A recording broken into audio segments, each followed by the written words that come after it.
welcome to our in-camera interview with the delightful Lady Gaga. Hello, Alex.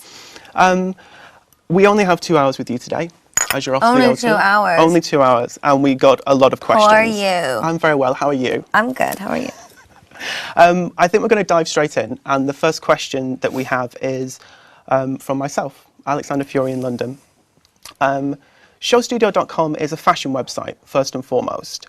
Lady Gaga, we've asked you to be the 9th participant in our series of in-camera interviews because more than any other contemporary musician, your work feels inextricably connected to fashion. What function does fashion serve for you?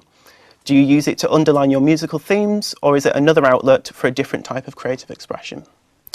Well, it's all of the above, but I think more importantly on a cultural level, I feel that music and fashion have always mirrored one another. There's a creative consciousness, a trend that is part of the zeitgeist and the way that people think about art and colors and patterns, and music and fashion, music and visuals they're connected in that way. I guess I could say that they come from a similar vocabulary. So I guess I could just say that they cannot be separate. I need fashion for my music, and I need music for my fashion.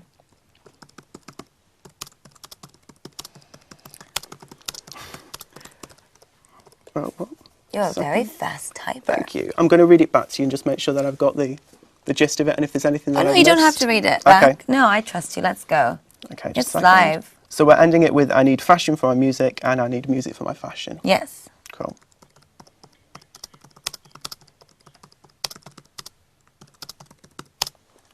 Okay.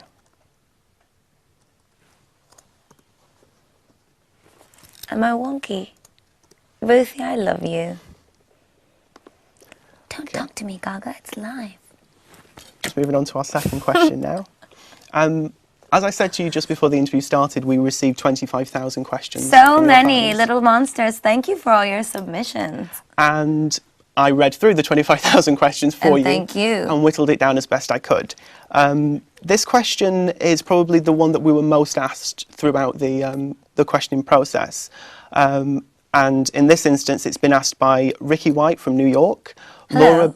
Laura Bowery from Merseyside, Alexander Gray from Massachusetts, Ali Johnson from Columbus, Lorna Lee from Portsmouth, Sunny from France, Tudor from Romania, Marie-Helene from Canada, So wonderful. Alana from Sanatana, Ori Akers from Arkansas, Tondo from Slovakia, and I'm sure many others that I have regrettably missed. I'm very sorry.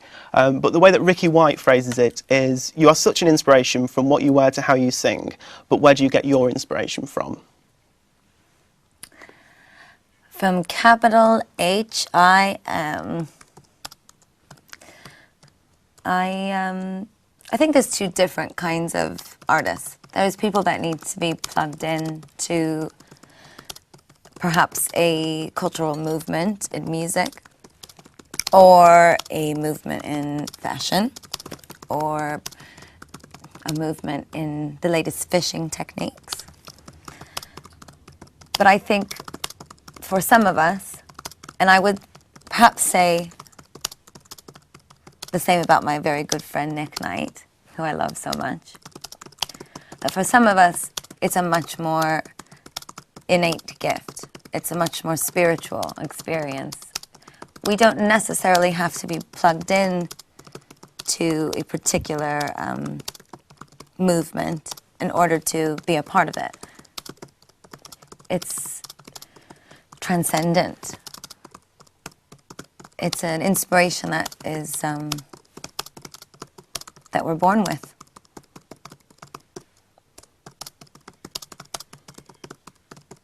And to be perfectly honest, I would say right now my biggest inspiration is my fans. I feel like they subconsciously transmit all of their freedom and their love and their joy into me through the show, through my communication with them. It's almost like we have our own little spiritual connection that's completely separate from anything else.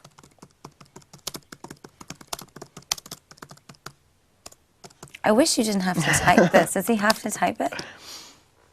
I think that's fab.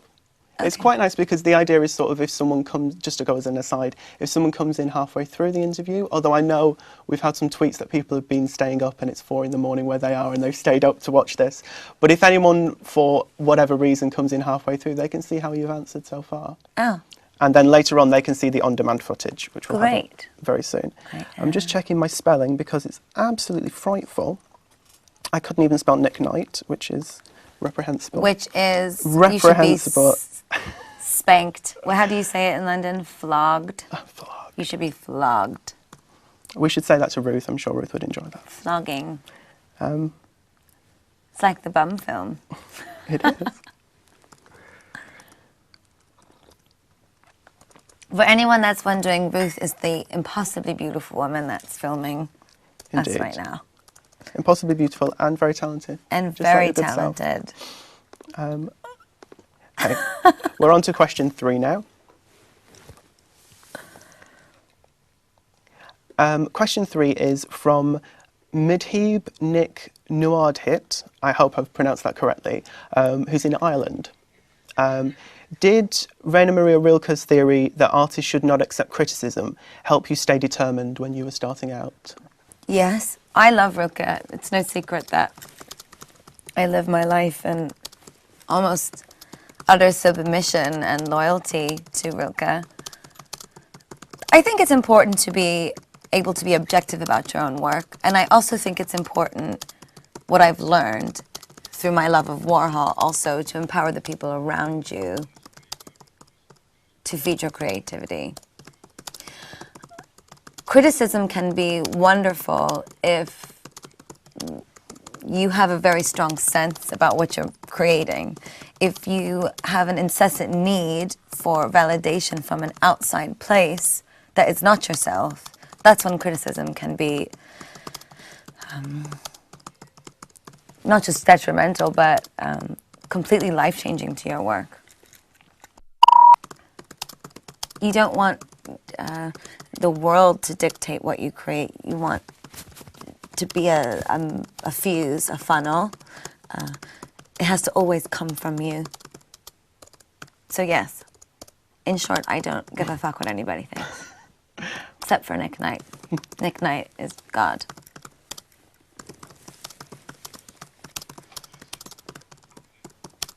I definitely want to get, in short, I don't give a fuck what anyone thinks.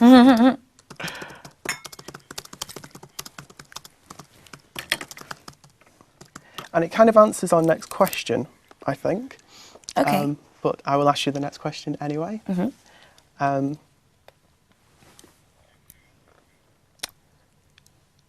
The next question is from Jessica Hebert in Lafayette, and also from Heather Hunter in Virginia. Do you find it difficult to deal with negative criticism in the media? No. It can always be personal, because my work is personal. But you have to so truthfully believe in yourself and what you're doing, and you have to almost refuse criticism and negativity like a bad heart. The wrong organ was given to you during a transplant. You've got to reject it. You must reject it. It's a lovely analogy. I like morbid surgical analogies.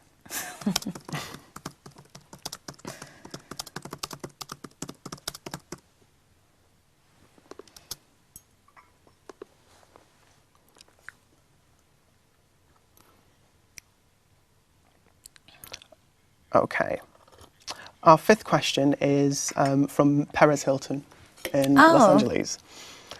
Your Little Monsters know that when you began your career in New York City, the music you were making and playing was sonically very different from the music you make now. What was the shift for you? Why did you decide to start making dance music? Well, I started out when I was really young. So I was playing classical music when I was 4. And when I turned about 11, that's when I started to write pop music.